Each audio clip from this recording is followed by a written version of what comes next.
Welcome, I'm Shonda Scott, and this is Spotlight with Shonda with a very special episode on Black designers' influence on fashion.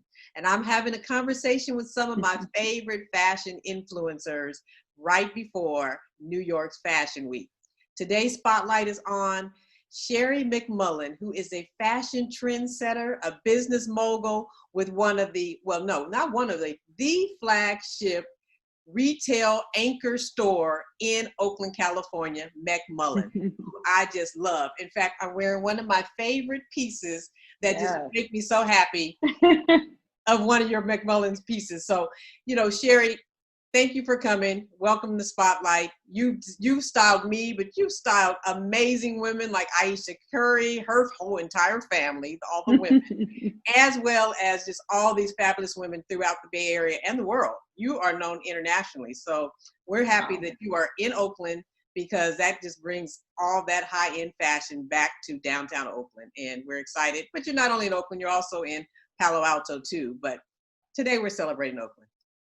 Absolutely. Thanks for having me, Shonda. I'm always so thrilled to talk to you. And you've always been a big supporter of McMullen for years. The first time I came to a McMullen store was when you were on Piedmont Avenue in Oakland. I'm like, what is this? Oh my gosh. And I found that you store. Excited. And then the last time we had you on the show, this is our first virtual show of Spotlight. But the last time we had you on, you were celebrating, I think, your 11th year anniversary. 10 years. Was it 10? It was 10. It was 10 years, yeah. But just think how much you had done then and how much you have done since then.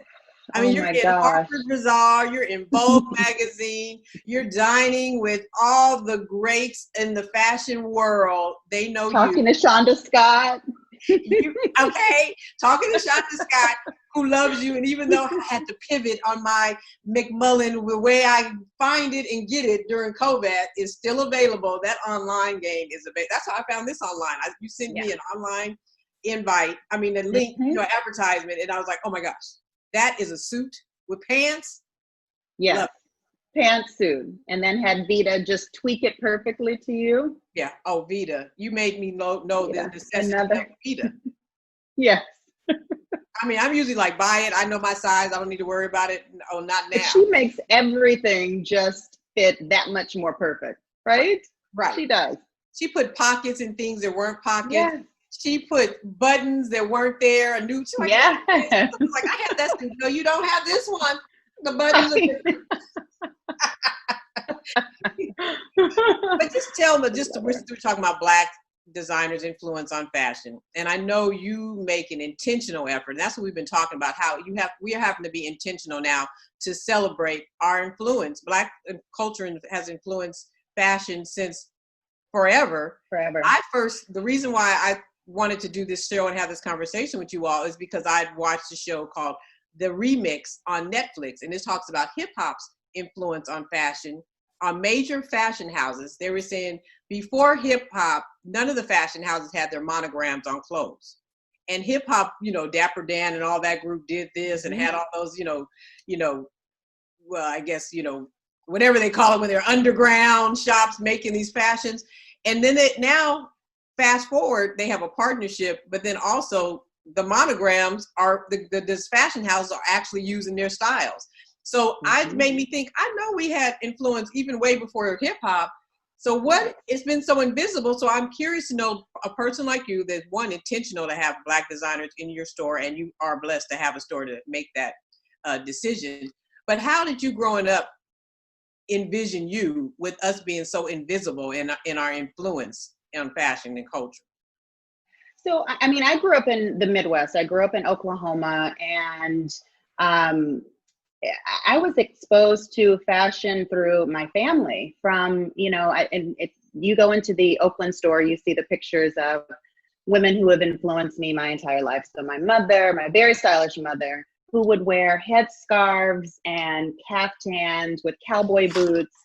My grandmother, who would wear turban scarves on her head. And even just thinking about going to church and seeing women on Sundays wearing their Sunday best. And wearing the hats and just the gloves and just really focusing on fashion as a way to express themselves. And I think for so long, I think our culture has been silenced in so many different ways. So I think through fashion, we were really able to express how we were feeling in so many ways. So I think that also carries on to today, and one of the reasons why I wanted to create McMullen, and give that space to women, a safe space where they could actually be able to express themselves through fashion. Well, that's interesting because you gave as your fashion quote, you said, I'd like to be remembered as someone who made a difference in the lives of young people. Mm-hmm. And that I nurtured someone and taught them to pursue their dreams and their careers, to leave a legacy. And that was a quote from Vogue magazine, a former editor of Vogue magazine. That's your favorite fashion quote. So how are you embodying that quote? Because just to what you said, sounds like you're living this out in your life through McMullen. Well, I've always thought that if a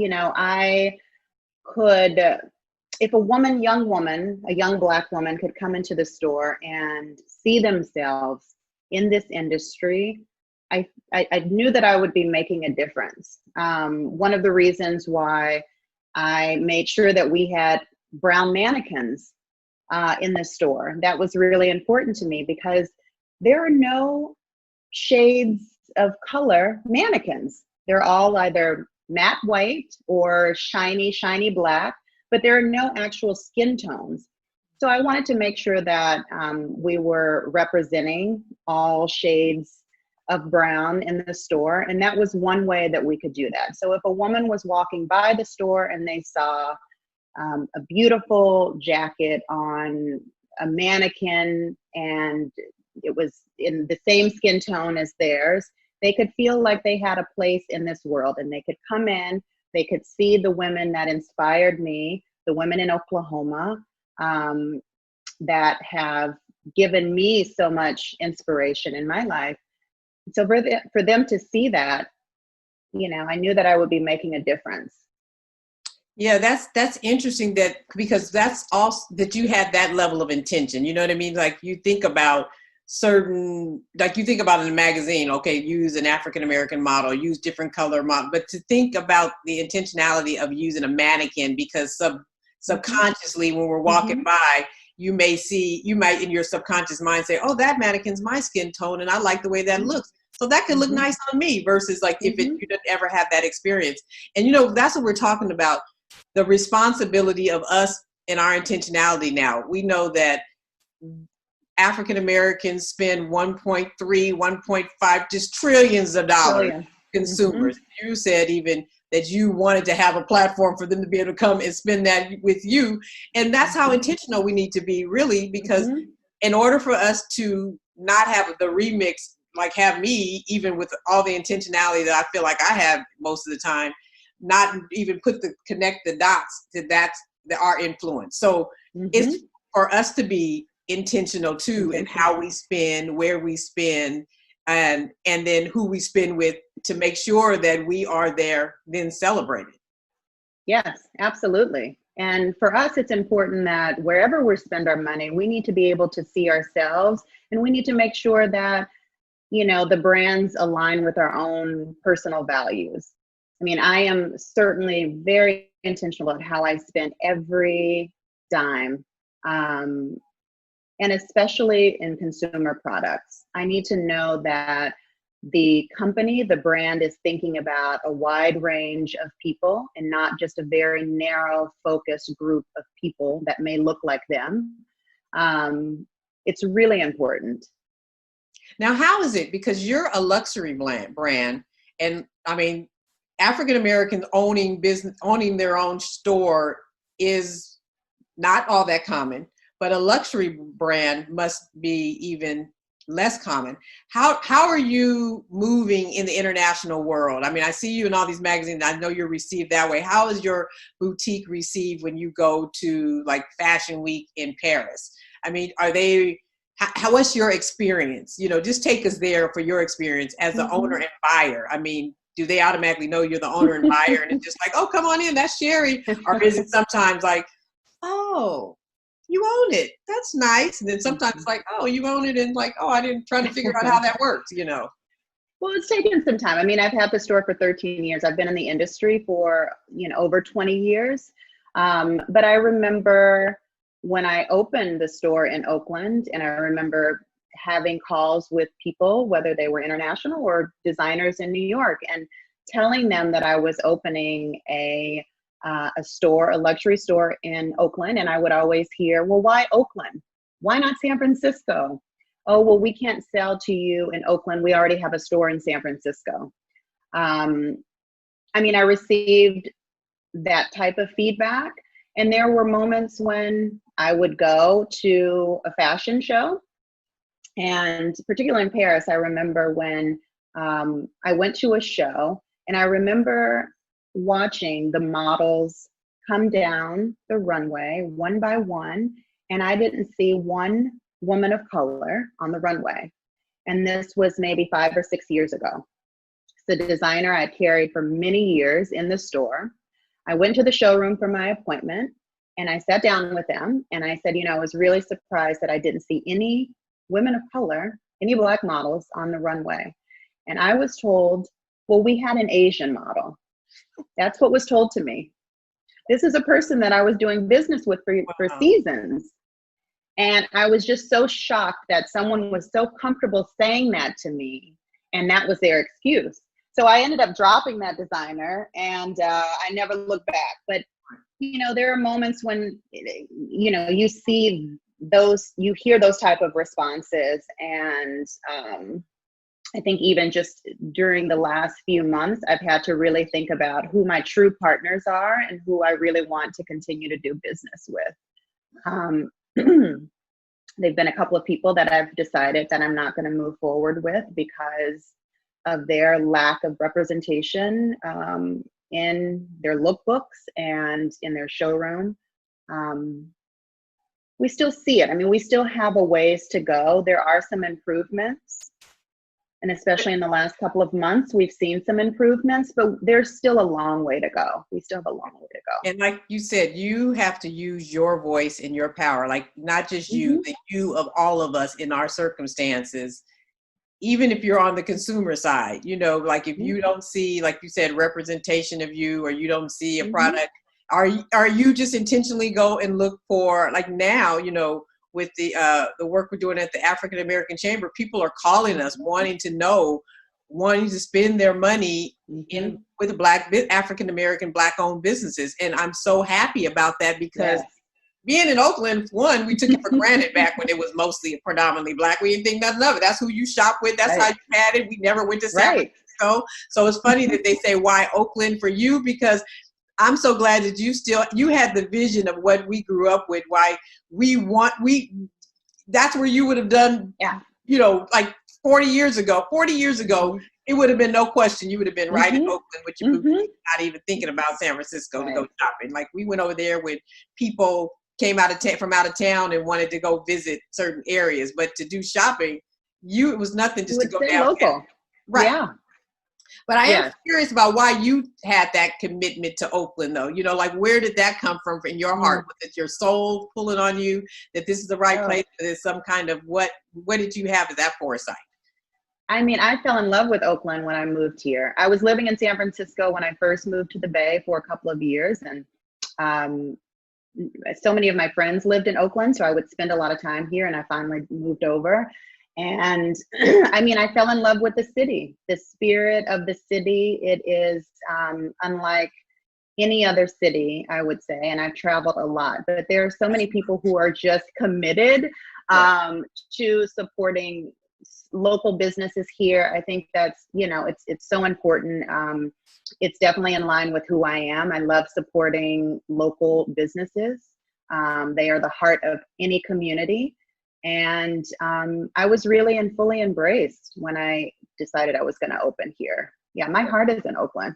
Yeah. Well, and this part is where divine intervention comes in, because with all the retail that's left Oakland, with all the top people who have left, you are the anchor. And now the world can know, because I say this on any platform, any room I am in, because when we were doing analysis on these big development projects, it dawned on me, I was like, wait, Sherri's like the anchor retail in Oakland. That's fantastic. And that's like so understated and so unknown, and people don't realize that revelation. Like, okay, in San Francisco, you would not be that. In Oakland, you are that, and you are getting worldwide attention, where even Mayor Willie Brown is like, oh, this woman in Oakland is doing it over there. You know, we're going to McMullen to get our pieces. You know, so I commend you for following that vision and sticking to it, because, you know, being in business, one, is not easy, but having luxury retail in a city where people don't realize there is a high per capita income and education base in Oakland. They don't realize it, you know, the income, the spending that happens here that is in other communities, because there's nothing in Oakland. You knew and you saw it, and we have to make sure we keep you here and help you expand and grow all across the world, because you are a reflection of us and you represent us so well. And it's not just even, you're like African American Black, yes, but you are just, you know, you are fabulous, period. Thank you. Thank you, Shonda. Well, we have to get more businesses here, and more businesses, we have to make sure the businesses are staying here. That's true. Yeah. So that's part of the effort, because even before COVID, that's been the challenge. So now more than ever, I'm glad. The one thing about COVID, even though it is a crisis, it has brought people's attention to things that were happening anyway. You know, it made people realize the disparity. It made people realize that you need to support these things, because not only is the right thing to do, if you don't, it's going to hurt the economy. You know, Black business thriving is best for all businesses. And us not thriving hurts everyone. So it's like, you're not out of the equation, the ecosystem, if you don't support. It's like, it's in everybody's best interest to support. That's right. As a retailer, yes, you're anchoring, but you definitely need more flow to make it all work for you and for the whole entire community. And Black women are the fastest group of business owners, and we know that. Yet, you know, Black women are the least to get funded. And that's a whole nother, you know, conversation, but it is, it's unfortunate that it has taken this pandemic for people to actually want to talk about it, because we know that that's a problem as well. Right. That's absolutely true. Well, you're here, and we are supporting you physically and spiritually, that you are here to stay. Thank you. And you just have to tell us, like, what I saw the video of you reading the Vogue with you in it. It wasn't like the first time you've been in Vogue. So it must have been even more fabulous than the last time. And then Harper Bazaar. So you're just nailing it this Fashion Week. So New York Fashion Week will probably be virtual, and it'll be a new one, because it will be. It's changed everything. But you are doing what I call the butterfly effect. You're going to come out of this COVID a butterfly, out of this cocoon called COVID, a butterfly and not a moth, because what you've just done in the last few months has been incredible. So just tell me about that, just a little bit about that experience and what it means for you and your business. Oh, it meant so much. I mean, I think one, because it's the September issue, which is, as we know, the biggest fashion issue for publications in September. And it's also really the start, the kickoff of Fashion Week. So this year, everything's virtual. So I've been seeing appointments through Zoom, and having designers send swatch books and send pictures, and having lots of conversations, but I'm not traveling right now. It's different, but it's, you know, it's working. I think, you know, Zoom technology is so different than what it was a couple of years ago. So we can do so much more now. And also, I think just the change of pace has been really nice, because I've been able to be in the store, be with our team, work with customers, talk to them, do Zoom calls with them as well, do FaceTime appointments with them. So it's been a nice change of pace for me. It's been nice to actually slow down. I mean, the pace which I was going was quite fast. I was traveling every month, and also we were just, I think even in the industry, we were bringing in a lot of product every single month. So I think even just the industry needed a change of pace as well. So we've been able to rethink how we're doing things, how we're doing business, over the last few months. It's been a lot of eye-opening moments. Well, all I can say is take this time to rest up, because once this opens up, Miss Butterfly, you will have to be soaring out again. We're open. Oh, I know. I'm talking about you physically. I know you're still open and you're online, and Shop McMullen is worldwide. You can find it anywhere because you're online. But I just know so much is going to come from this moment for you that's going to be incredible. So I'm just saying, get your rest now while you can. I know. So true. Keep doing what you do to make us feel and look fabulous. Oh, thank you, Shonda. Well, I always love seeing you and talking to you. And Zoom has made it possible. Even in COVID. Zoom has made it possible, even in a pandemic, to still see. I know, right? Thank you. Absolutely. Thank you.